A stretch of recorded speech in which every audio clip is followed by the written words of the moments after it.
engagements include serving as a member of the Presidential Working Party on Education Reform, the chairperson and member of the World Vision Kenya, chairperson, founding trustee of the Crossroads Prisons and Rehabilitation Ministries Kenya chapter. In recognition of his exemplary service rendered to the nation in the legal profession and in honor of his esteemed contribution to law and development, Mr. Leland was conferred with the rank of Dignity of Senior Counsel on 11th December 2025. He holds a master's degree in management and leadership from the Management University of Africa, a postgraduate diploma in law from the Kenya School of Law, and a Bachelor of Law degree from the University of Nairobi. His professional affiliations include memberships to the Law Society of Kenya, the East Africa Law Society, and the Institute of Certified Secretaries and Chartered Institute of Arbitrators.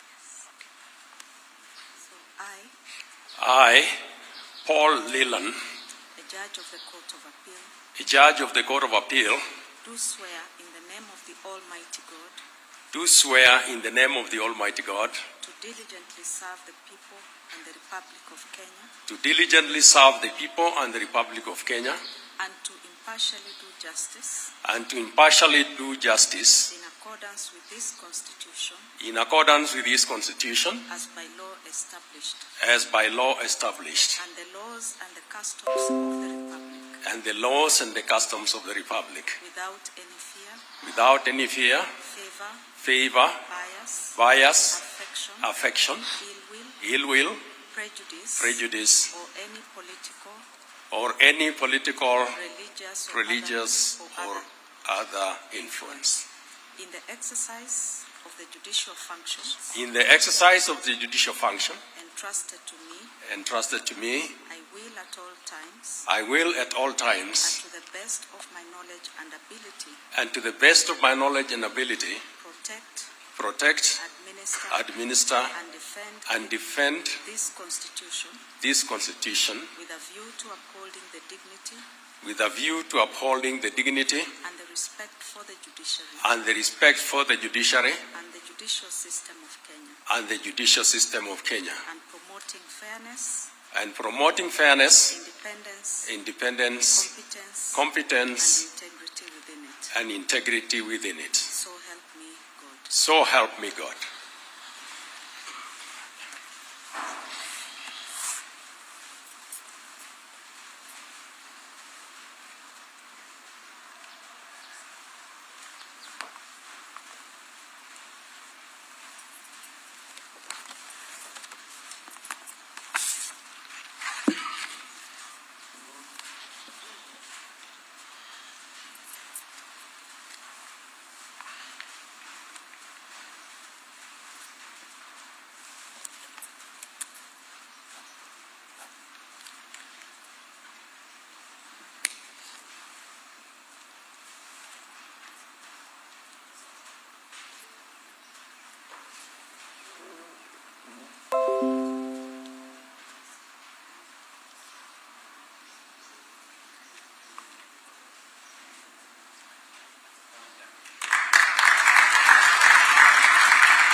Your Excellency, may I now call upon Honorable Mr. Justice Munyao Sila. Honorable Mr. Justice Munyao Sila is a judge of the Environment and Lands Court. He has over 28 years experience, having signed on the role of advocate in 1998. Honorable Mr. Justice Sila has authored a criminal procedure book and journal articles on topics including East African community law, constitutional law, environmental law, and land law. He holds a postgraduate diploma in international environmental law from the United Nations Institute for Training and Research, a master's law degree from the University of London, a postgraduate diploma in law from the Kenya School of Law, and a Bachelor of Law from the University of Nairobi.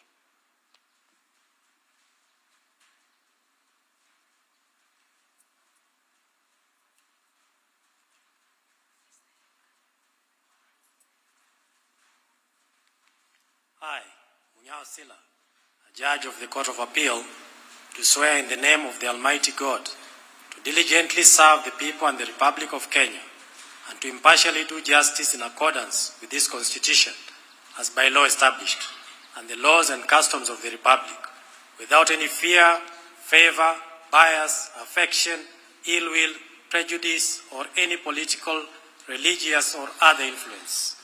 In the exercise of the judicial functions entrusted to me, I will at all times, and to the best of my knowledge and ability, protect, administer, and defend this Constitution with a view to upholding the dignity and the respect for the judiciary and the judicial system of Kenya, and promoting fairness, independence, competence, and integrity within it. So help me God.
Your Excellency, may I now call upon Mr. Johnson Okoth Okello.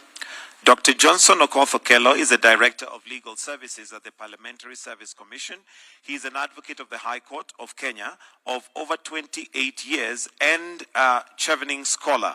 He was called to the bar in 1998. His notable contribution include being a member of the team that developed the African Union Legislative Drafting Manual.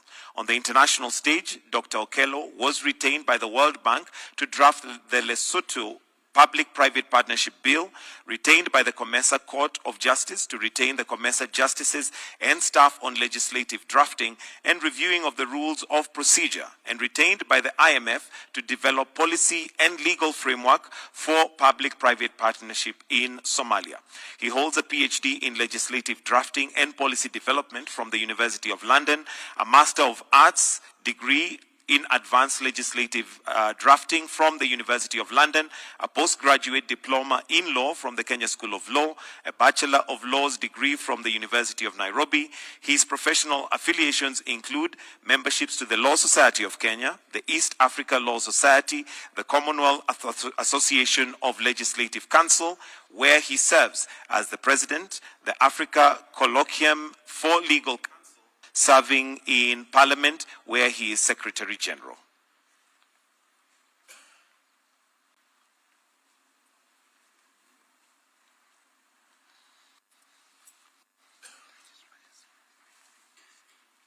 I, Johnson Okoth Okello, a judge of the Court of Appeal, do solemnly affirm to diligently serve the people and the Republic of Kenya and to impartially do justice in accordance with this Constitution, as by law established, and the laws and customs of the Republic, without any fear, favor, bias, affection, ill will, prejudice, or any political, religious, or other influence.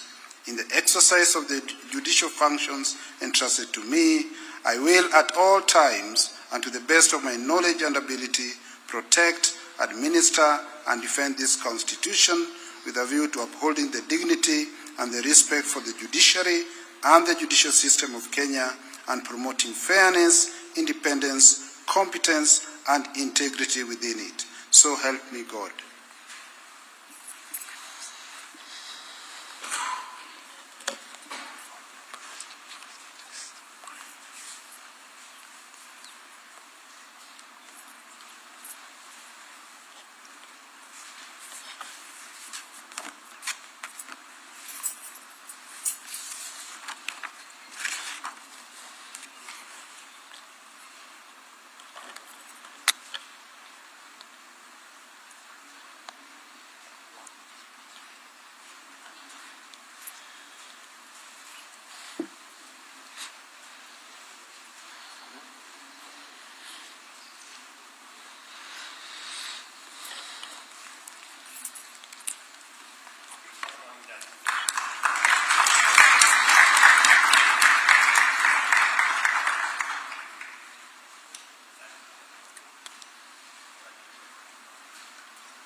Your Excellency, may I now call upon Honorable Mr. Justice Byram Ongaya.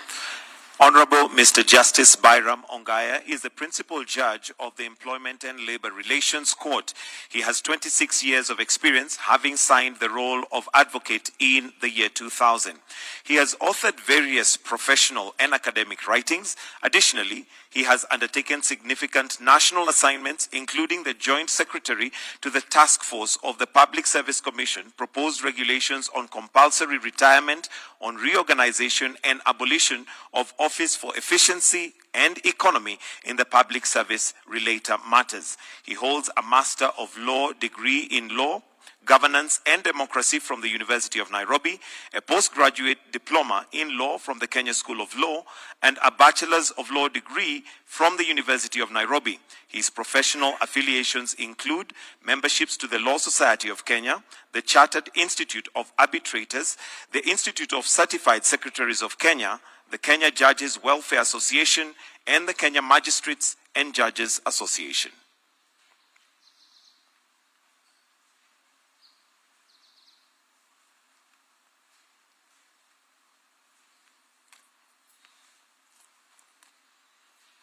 I, Byram Ongaya, a judge of the Court of Appeal, do swear in the name of the Almighty God to diligently serve the people and the Republic of Kenya, to impartially do justice in accordance with this Constitution as by law established, and the laws and customs of the Republic without any fear, favor, bias, affection, ill will, prejudice, or any political, religious, or other influence. In the exercise of the judicial functions entrusted to me, I will at all times, and to the best of my knowledge and ability, protect, administer, and defend this Constitution with a view of upholding the dignity and the respect for the judiciary and the judicial system of Kenya, and promoting fairness, independence, competence, and integrity within it. So help me God.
Your Excellency, this brings us to the end of this swearing-in ceremony, and on behalf of the Honorable Chief Justice and the Judicial Service Commission and the entire judiciary, I sincerely thank you for presiding over this ceremony. I now hand over the program to the head of the public service. Thank you. Thank you, Madam Chief Registrar of the Judiciary. Your Excellency, sir, through your presidential action in appointing these judges, the Court of Appeal has attained a historic complement of 42 judges. This is the highest number ever since the birth of this great republic. This executive action advances the cause of justice and reinforces the foundations of the rule of law. Your Excellency, sir, distinguished ladies and gentlemen, may all arise for the ceremonial fanfare, marking the appointment of the newly appointed.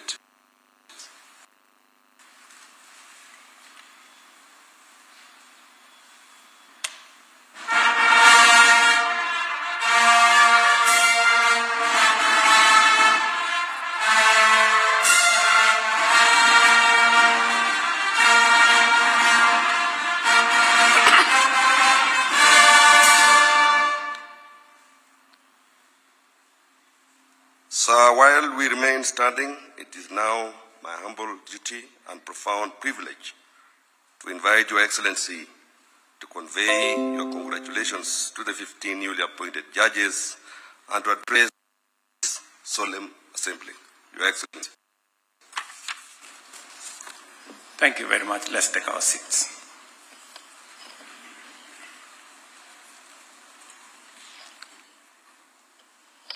The Honorable Chief Justice, Martha Koome, Deputy Chief Justice Philomena Mwilu, Judges of the Superior Courts, members of the Judicial Service Commission, distinguished guests, ladies and gentlemen.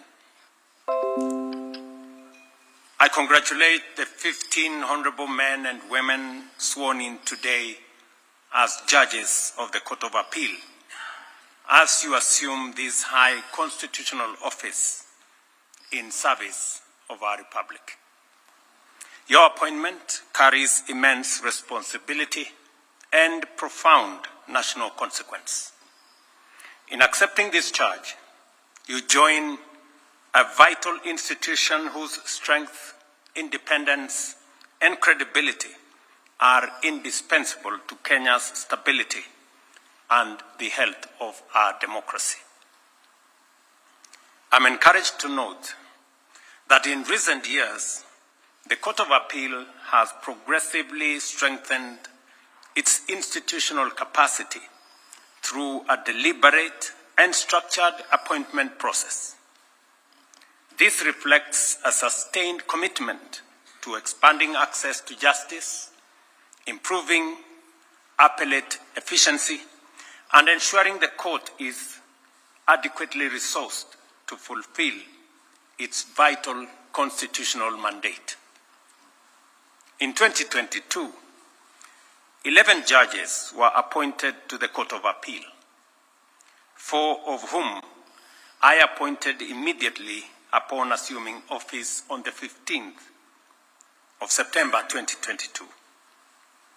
This appointment of 15 additional judges, therefore, represents one of the most significant single reinforcements of the court in recent history.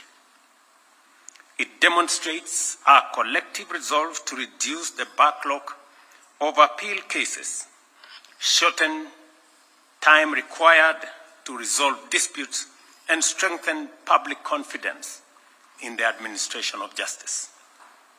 This expansion also comes at a critical moment. As of December 2025, the Court of Appeal was managing a pending caseload of 14,300 matters, with an overall case clearance rate of 68%. These figures indicate that while progress has been made, existing judicial capacity has not yet fully matched the growing inflow of cases, particularly in high-volume stations. That is why this administration has consistently committed resources to strengthen the judiciary's human capital, ensuring it has the capacity, skills, and institutional depth required to effectively deliver on its constitutional mandate. In the High Court, a total of 60 new judges will have been appointed by March this year, comprising 20 in December 2022, 20 in May 2024, and an additional 20 through the recruitment process scheduled to begin next week on the 4th of February. At the same time, the Judicial Service Commission has recruited a total of 168 resident magistrates, significantly strengthening service delivery at the lower levels. These appointments are enhancing judicial capacity where it is most needed and easing pressure across the judicial system. Our support for the judiciary, however, goes very well beyond judicial appointments. In the 2023-2024 financial year, we increased the judiciary's budgetary allocation from 18.8 billion Kenya shillings to 21.8 billion. This commitment has been sustained and strengthened over the past 3 years, with the allocation rising to 26.9 billion in the current financial year. Equally important is the welfare and security of judicial officers. Last year, the Cabinet approved the Judges' Retirement Benefits Bill, which has since passed the second reading in Parliament and is now in the final stages of consideration. I have the undertaking of the speakers of the two houses that this shall be dispensed with within this financial year. Once enacted, this legislation will establish a dedicated pension and retirement benefits framework for judges of the superior courts, providing enhanced benefits including pensions, gratuities, medical cover, and related protections to safeguard judicial independence and ensure dignified and secure retirement. Even as we provide this support, we issue a clear and respectful challenge to the judiciary. We agree with every decision of the courts. And I have been candid about this reality. On certain occasions, I have questioned judicial decisions that appear to impede the implementation of critical public policy priorities.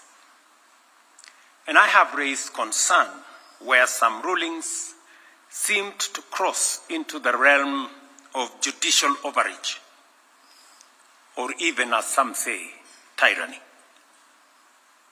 These concerns are neither expressed lightly nor out of disregard or contempt for the courts.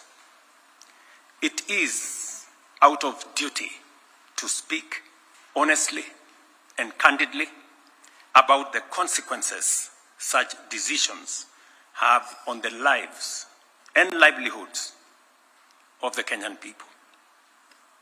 Even so, and notwithstanding these differences of opinion, this administration has consistently respected court decisions. Where we have been dissatisfied, we have chosen the lawful path of appeal where available, rather than defiance or disregard of court orders. And I want to give you my undertaking that this administration will not disregard any court rulings.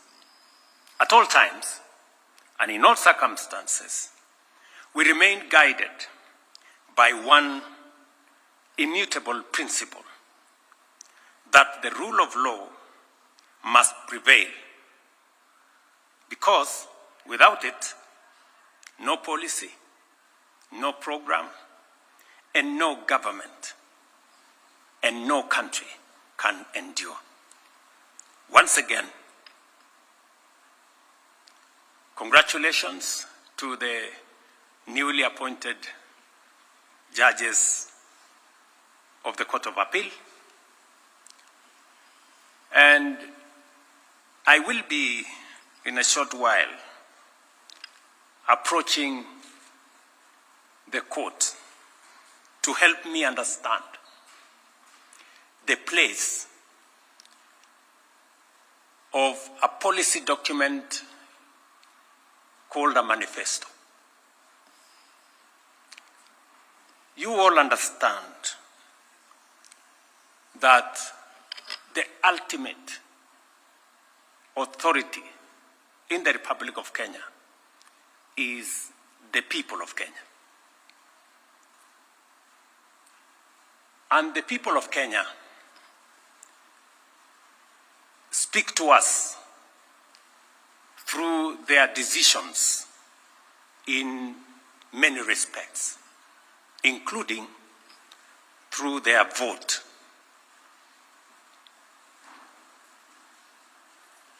I will want to understand when the people of Kenya vote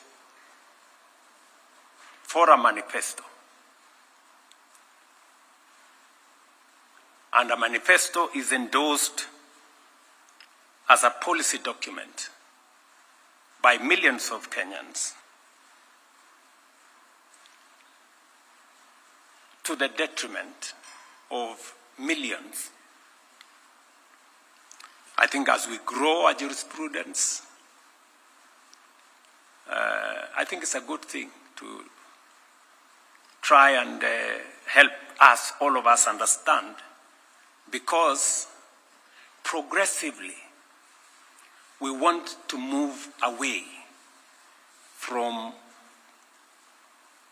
our political discourse being around personalities or being about individuals, and more towards policies, programs, ideas that get captured in a manifesto upon which a government is established. I will be respectfully approaching the court to help all of us understand, so that maybe if the manifesto is not very important, so we stop wasting time putting it together. We can go and campaign as individuals. But the people of Kenya, from what I hear, they want to elect leaders on the basis of what they stand for and what they intend, how they intend to change our country and their lives.